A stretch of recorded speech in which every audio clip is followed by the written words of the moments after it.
In a comfortable house surrounded by loving family, two babies are born, Wanda's twin boys. Her husband Vision watches over her and the children lovingly, delighted at their birth and the start of their new family. For a moment, everything is perfect. Wanda, we talked about this. Put it back. The voice breaks like stone through precious glass windows, threatening to shatter everything. You have no children. There's no one in this room but you and me. No, no! See? See? My beautiful babies! You cannot have children. You never could. Professor Xavier isn't saying these words to be cruel, but to be real. Real like everything in this room isn't. To Wanda, each word feels like a sharpened knife. Now stop abusing your mutant powers and put it back. You're only hurting yourself. These are my children. Wanda, put the world back now. Everything shatters, turning to something cruel, hard, and real. There is no mansion with the sunlit windows, no sweet, warm babies held close to her heart. Only cold stone and an even colder reality. Oh God, I killed them. I killed the Avengers. I killed my husband. Oh God. Xavier does what he can for her. Most of the time, all he can do is keep her asleep while he and her father watch over her. But Wanda has always been a very strong mutant. They both know it will not be enough much longer. And so, a meeting is called in New York among the X-Men and remaining Avengers to decide the fate of Wanda Maximoff.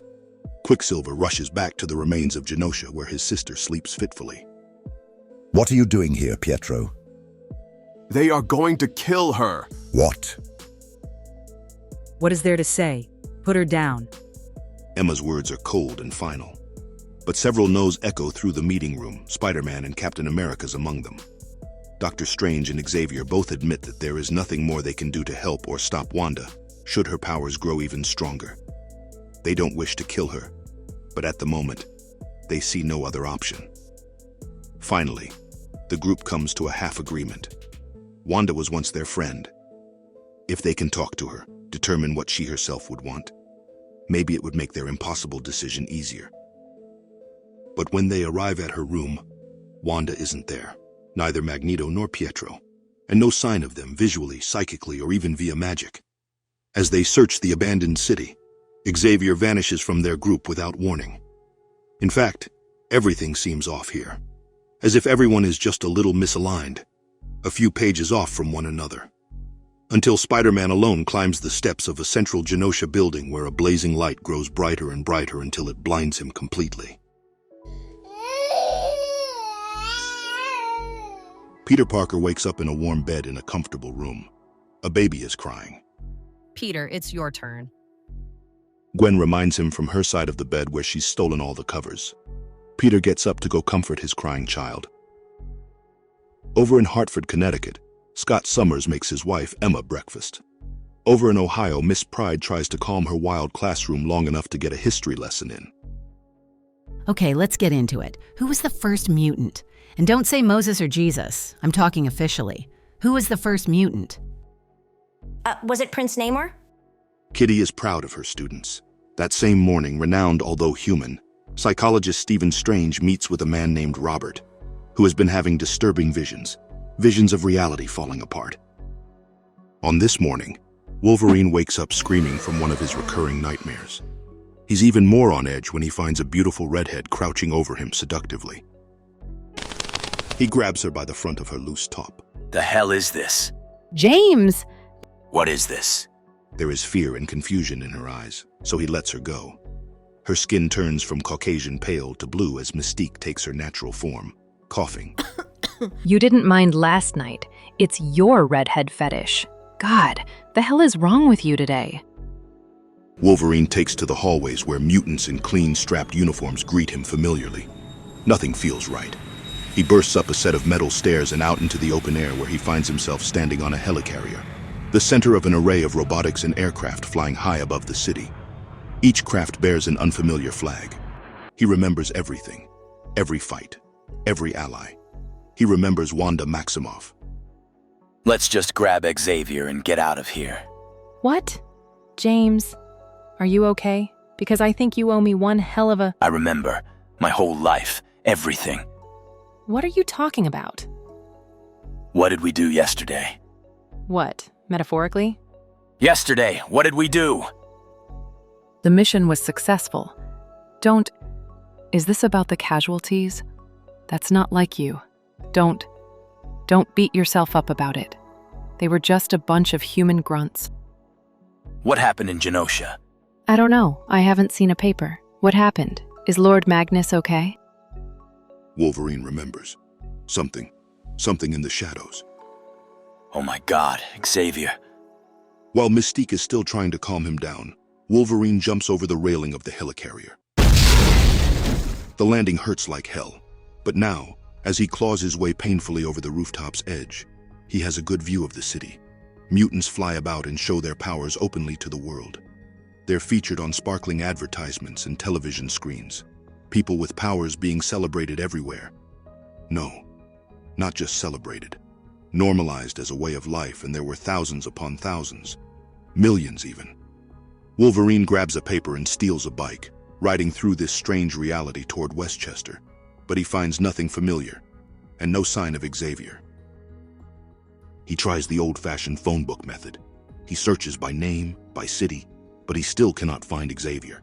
All he knows for sure is the world has turned on its head, because not only did he wake up next to Mystique this morning, but here, mutants rule the world, and the minority of powerless humans were their punching bags. Back in New York, Wolverine seeks out Tony Stark for help, but his team catches up to him first. That is, his team from this new reality. Jessica Drew, Mystique, Toad, and even Rogue and Kurt. He's popped a stitch. James, we're taking you back to command. Don't get rough in front of the civilians. We can't have it. Don't make the street sapes cry. Let's just walk out of here. How'd you find me? You have a tracker, you know that. Geez, I think he did pop a stitch. If only. Wolverine fights through the mutant team and crashes into the street. They follow him, gaining ground thanks to Nightcrawler. But several arrows hit the teleporter spot on, sending him crashing off Wolverine and onto the street. Wolverine drives his bike over several parked cars, flying over them, only to find his landing spot is taken by a cloaked figure, radiating darkness. Wolverine falls into that darkness, and it envelopes him completely. He crashes, not on the street, but under it somewhere. Someplace hidden. A group of people stand before him. Calm it down, mutant. Cage. He recognizes some of them, all battle-worn, strong-looking people, minus a kid, 11 or so, hiding behind the group. You know me? The hell is going on here? Love to talk to you, but you're going to have to crash your tracker. Luke gestures to the place on the back of his neck, indicating what Jessica Drew and the team had said. Still confused and on edge, Wolverine turns as another familiar voice speaks behind him. It's Hawkeye, back from the dead and aiming an arrow right at him. Do it. Cage, I need you to calm everyone down so I can... Impatient as ever, Barton takes the shot. Wolverine collapses in a spurt of blood as the tracker in his neck is pinned by an arrow against the wall opposite of him. The world goes in and out of focus for Wolverine. Luke's upset with Hawkeye. Something. They clearly didn't know who he was, but hadn't wanted to kill him either. Why? They're all pretty shocked when Wolverine stands up again. No sooner than he gets on his feet, then the ground comes crashing on top of them. Armored sentries peer down on them, searching for humans the way they'd once searched for mutants. Instinctively, Wolverine grabs the kid so she won't get hurt. Instead of scattering, the group all try to make it to Cloak, who envelopes as many of his friends as he can and whisks them away to a safer place. As Luke worries for his missing teammates and what might befall them, he and Wolverine try to fill each other in. Wolverine's biggest question being, why him? Why were they looking for him? Luke replies he's been told some things, and he hoped Wolverine, as a rogue SHIELD agent, could fill in some blanks. You don't remember that we're both Avengers? What's an Avenger?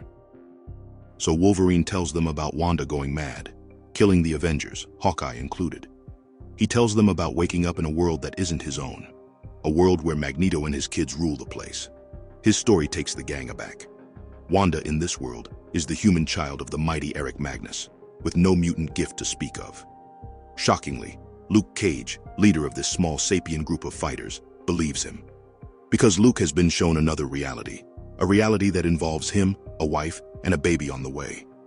It felt so real to him that he now longs for it deeply. But how is such a vision possible? It's possible because of a little girl. Her name's Layla. 2 days ago, she woke up and the whole world had changed. Like Wolverine, she remembers everything clearly, the way things once were. She could do nothing about it except look for help and hope she wasn't going crazy. You're not crazy. You sure? If you are, then we both are. Great. And that's when it dawns on Wolverine. He'd always been crazy, never able to remember everything, never being sure where he came from. But that morning, 2 days ago, when all this nonsense started, he had remembered. He'd remembered his whole past with crystal clarity, just as he'd always wanted. And he'd woken to a world full of mutants, just like Magneto always wanted. No doubt because of Wanda, who'd been abusing her powers trying to get herself what she wanted. Worse of all, the only person who really knew what all the X-Men and Avengers could possibly want in life was Xavier. The only person powerful enough to help Wanda's madness span the entire world. Breaking into Scott and Emma's house, Wolverine lets himself and the crew get caught by Emma's psychic powers. As soon as she touches Layla's mind, their powers engage with each other and she sees it all. Every moment of her life, every memory she once held dear. No! Wolverine catches her before she can fall over while Luke checks on Layla. Both are stunned by the full power of the vision. No. Yeah. House of Magnus! House of Magnus? Logan, we're going to find Magneto. And oh, that is it! We're going to kill him and his kids. Yeah, I got no problem with that. But we're going to need a lot more than just us. And even if we do, that still doesn't mean the whole damn world ain't screwed for good. Deep in Layla's mind, Emma Frost tries to comprehend the girl's strange psychic abilities. She's a mutant, certainly, but unlike any Emma's ever seen before. And with help, this young, scared child may be the key to fixing everything. The opportunity to test this theory arrives soon when Scott comes home to find his house full of dangerous sapiens.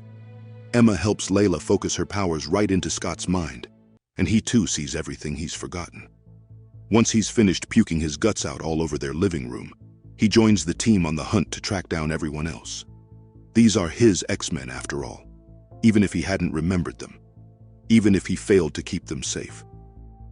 But as hard as reality hits Scott, it's even more difficult for Peter Parker, plagued with 2 wonderful realities and more memories than one person should ever have in one lifetime. Peter sits on a rooftop and watches his family in the park. He completely breaks down. Gwen, their son. He remembers every birthday, every milestone. Uncle Ben. He remembers both his horrid death and the memories they've been making through a lifetime together. This wasn't in the brochure. What? When you get your superpowers, you fight some bad guys. But this wasn't in the brochure. Just how much crap am I supposed to have to take in this life? There's little time to offer any real comfort. What is Wolverine supposed to say anyways? All he can promise is Peter isn't going to get the chance to kill Magneto. Wolverine's reserving that honor for himself. One by one, they find them all. Kitty Pryde, Stephen Strange, Carol Danvers, Tony Stark, Matt Murdock, Jennifer Walters. They each leave their new, ideal lives for sake of the truth. Now with a full team, they gather cautiously in a darkened room to make a plan. Magneto convinced or forced his mentally ill daughter to turn the world into his own image. To pull this off, he has betrayed his friend Charles Xavier by drugging or in some way coercing the most powerful mutant psychic on the planet to dig into our minds and give us our heart's desire. Or something close enough where we would be pacified and happy. Content to live Magneto's dream. Xavier is the only psychic powerful enough to do this. The only one with the cerebro technology to reach the world if he needed to. Or was forced to. And he's missing. Gone. Never existed. Everyone is on board. They know what they must do. Mostly everyone. Their meeting is interrupted suddenly when Wolverine's SHIELD team bursts into the room ready for a fight. Rogue grabs Layla, hoping that endangering a child will make the adults surrender. A tear in her glove lets her bare finger brush against the girl's cheek. and all at once, all Magneto's would-be henchmen remember another life. As the fight settles and the mutants try to come to terms with their reality, Captain Marvel notes that Hawkeye has vanished during the fight. It doesn't matter. They have their team now. They'd bring the fight straight to Magneto, who, safely in Genosha, looks over a memorial which reads, Xavier Memorial Garden. He died so Genosha could live. With the help of the former S.H.I.E.L.D. agents, the team boards the helicarrier, hidden by familiarity, magic, and psychic prowess. Magneto is unaware of the danger his family is in as he greets powerful dignitaries from other lands, such as Wakanda and Latveria. Now hidden in the crowd, Scott Summers divides the team into 3 parts. They separate, unseen among the crowd. The House of Magnus stand like royalty before their people. Magneto, his 3 children and 2 grandchildren, young twin boys. For a moment, one could believe they are untouchable. Until one of the Sapien hunting units swerves its course and makes a headlong dive toward the family. Polaris and Pietro jump to action to stop the rogue hunter, but Wolverine and his team leap from the machine and into a fight, aiming to not just attack, but to kill the royal family. While Team 1 distracts the House of Magnus, Team 2 appears under cover of darkness, Cloak, Emma, and Layla. All they have to do is find Xavier and let Layla show him the truth. Xavier can fix everything. And they do find him in a way. They find a memorial in a quiet garden, but Cloak knows something is off and a quick check confirms his suspicions. There is no body under the marker. Xavier may yet be alive. Meanwhile, the Maximoffs do their best to protect their family. Polaris yells at her brother to get Wanda to safety, but Wanda's body has broken into jigsaw pieces, falling away in his arms. What have you done to my sister? Meanwhile, Team 3, which includes Doctor Strange and only Doctor Strange, has spotted a bit of magic glow from the palace, and inside he finds Wanda and her twins. When she notices his astral form, she greets him pleasantly as she adds another block to the castle she and her sons are building. Doctor Strange. Wanda, you look well. You look vibrant. Like you're in your... What are you in? The astral plane? Yes. How are you? I was scared we lost you. Your body seemed to fall apart down there. Oh, that wasn't my body. I don't leave the children alone. That body is something for my father to show off on occasions. Mommy, play with us. Should I create another one? Did I upset anyone? Doctor Strange cautiously asks if he might join their play, unsure of what he is seeing here but knowing it to be delicate. He's shocked she remembers him. In fact, she seems quite aware, and yet not quite. You brought us here, Wanda. I did? You created young Layla Miller to bring us here. I don't know who that is. No, I guess you wouldn't. You've created so much lately. That's what mommies do. That's what mommies do. I'm concerned for our friend's safety. I'm sorry? Our friends are fighting. Over you. Over your father. Right outside. Outside? She looks as if she's never once thought about outside. As if all there is and has ever been is this room, these people, this comfort. The walls of the palace part at her silent will. And she sees the explosions of the fighting. It brings her to quiet tears. The whole point of this world was no more fighting, no more tears, no more mistakes. Wanda, how did your father do this? Where's Charles Xavier? He just wanted me to be happy. He wanted all of us to be happy. Is that what Magneto said? It's more complicated than that, Doctor. You have to understand. He was trying to save me. She opens her mind to his astral soul. But it is not Magneto he sees there. It is her brother. They are going to kill her. Xavier, the rest, all the Avengers, all the X-Men, they are meeting right now in New York. I was just there. They are agreeing to kill her. Why else would they meet? They are going to decide there is no other way, and they are going to come here and kill her. My sister, your own daughter. Pietro, they may be right. His father's cold answer brings Pietro to tears, kneeling on the cold floor alone, at a loss for what to do. You shouldn't yell at him, Pietro. Wanda whispers from her bed, having been awake to hear every word. He sits next to her and holds her close, to comfort both her and himself. He holds her even tighter when she tells him that if only she was strong enough, she'd take her own life for what she has done. They talk about their past, about their father, or the lack of him throughout their youth.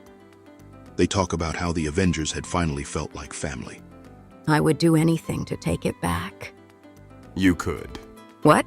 You could take it back. You could make everyone happy. The reason we became Avengers was to try to change things for the better. You can change things, for the better, permanently, without fighting, right now. You can make anyone you've ever loved happy. Why would you be given all this power if not for this reason? It might be what this is, what you're supposed to do. The realization hits Doctor Strange like a striking knife. It wasn't Magneto. All this time, Emma has been listening. She reminds Doctor Strange that the plan itself hasn't changed.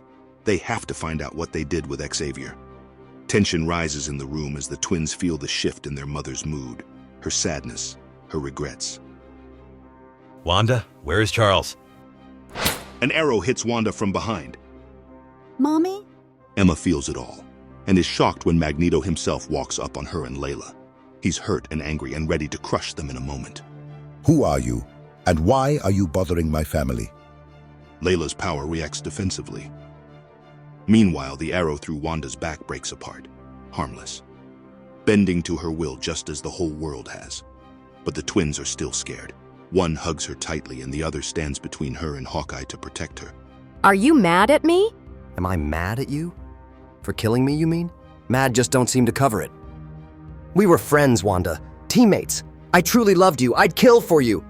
I love you too. Then why did you kill me? Why did you do this? I brought you back. You don't even know what you've done. Shut up!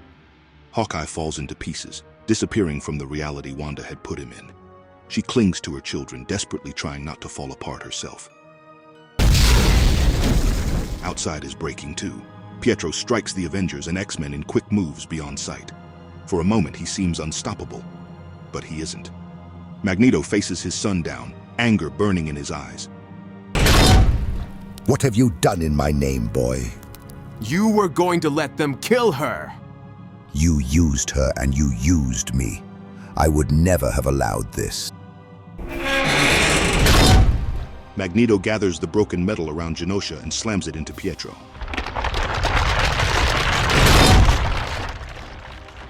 No, brother! Rising from the wreckage of her world, Wanda traps her father and removes the debris, revealing Pietro's broken body beneath. As shattered as it is, this is still her world, her rules. She brings him back from the dead. He only wanted you to be happy. Look what you've done to us, Daddy. Pietro was right. You ruined us before we even had a chance. Why would you treat your own children this way? Babies.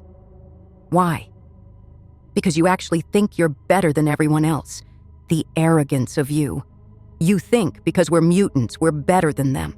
That we deserve to rule. That's what you wanted, and I gave it to you. But look what it becomes.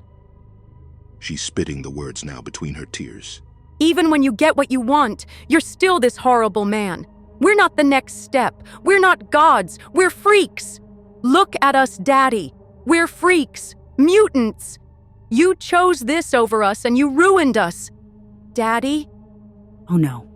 Emma whispers, knowing the words about to be spoken only as they are said. No more mutants.